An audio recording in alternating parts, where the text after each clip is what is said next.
नमस्कार।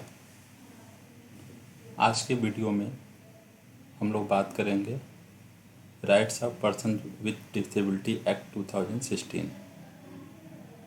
जैसा कि आप सभी को पता है, भारत में दिव्यांगजनों के अधिकार से संबंधित एक प्रमुख अधिनियम हमारे पास पहले से मौजूद था, पर्सन विद डिसेबिलिटी एक्ट 1995। किंतु उसमें और सुधार करने की बार बार कोशिशें की जा रही थी। उन सबको स्वीकार करते हुए सरकार की तरफ से नया एक्ट आया, rights of person disability act 2016, जिसने पीडब्ल्यूडी एक्ट 1995 को रिप्लेस किया। यह एक्ट 2011 में ड्राफ्ट के रूप में संसद में प्रस्तुत किया गया और इसे पूर्ण रूप से राज्यसभा से पास होने में और अधिनियम का रूप लेने में समय लगा और 17 दिसंबर 2016 को यह राज्यसभा के बाद लोकसभा से भी पास हुआ और 30 दिसंबर 2016 से यह अधिनियम के रूप में आया, rights of person with disability act 2016, जिसने पहले से जो अधिनियम हमारे पास मौजूद था, पर्सन विद डिसेबिलिटी एक्ट 1995, उसको रिप्लेस किया। इसे हम भारतीय संविधान के आर्टिकल 253 के अंतर्गत इस अधिनियम को बनाया गया और आइटम नंबर 13 के अकॉर्डिंग इसे प्रस्तुत किया गया था, जो कि अब पूर्ण रूप से अधिनियम के रूप में है और ये सभी राज्यों द्वारा इसे अपने स्तर पे इसे कार्यान्वित भी किया जा रहा है। इस अधिनियम में जो सबसे प्रमुख बात आई वह यह था कि विकलांगता अथवा दिव्यांगता के प्रकारों को लेकर जो पूर्व में हमारा अधिनियम था विकलांगों के अधिकारों से संबंधित, उसमें मुख्यतः 7 प्रकार के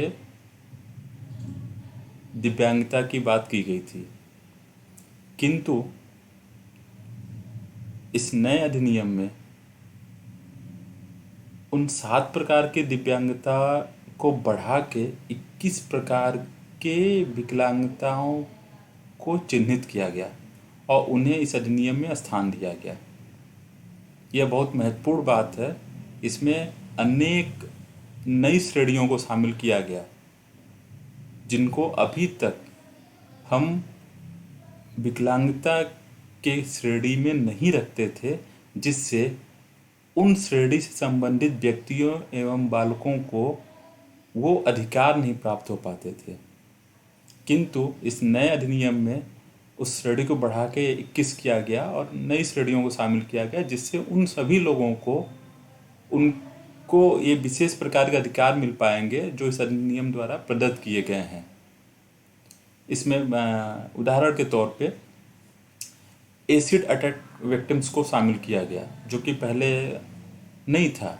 उनको भी विकलांगता अधिकारों में शामिल किया गया, उनको भी वो सभी अधिकार प्राप्त होंगे। ऐसे ही ब्लड रिलेटेड डिजीज़ को भी शामिल किया गया, ड्रॉफिन को शामिल किया गया।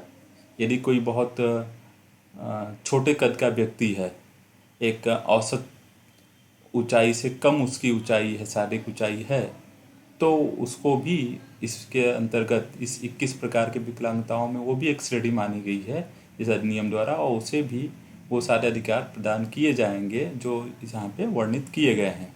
तो इस प्रकार से ये महत्वपूर्ण जो परिवर्तन है पूर्व के अधिनियम में और इस अधिनियम में वो ये है कि विकलांगता की श्रेणियों को बढ़ाया गया, उन्हें 21 कर दिया गया और साथ ही ये भी बोला गया है कि अन्य समय समय पर सरकार इसको परिवर्तित कर सकती है आवश्यकता अनुरूप और नई श्रेणियों को भी शामिल किया जा सकता है।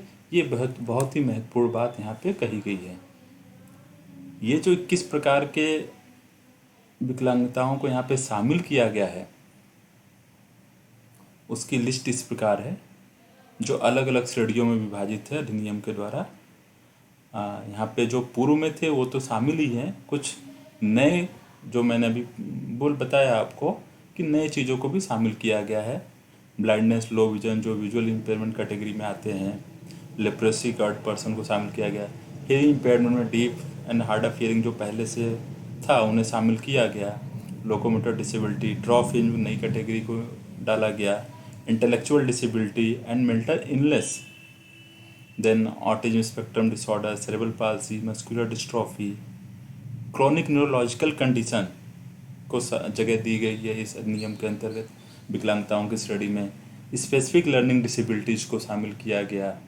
Then multiple sclerosis, speech language disability, thalassaemia, haemophilia, ये ब्लड रिलेटेड डिजीज़ को शामिल किया गया। Then multiple disabilities including deaf blindness, उनको उसको भी जगह दी गई। देन एसिड अटैक विक्टिम्स, आपने बहुत बार समाचार के माध्यम से इसके बारे में सुना और जाना होगा, तो ऐसे व्यक्तियों को भी यहाँ पे स्थान दिया गया, उनको अधिकार प्रदान करने की बात कही गई।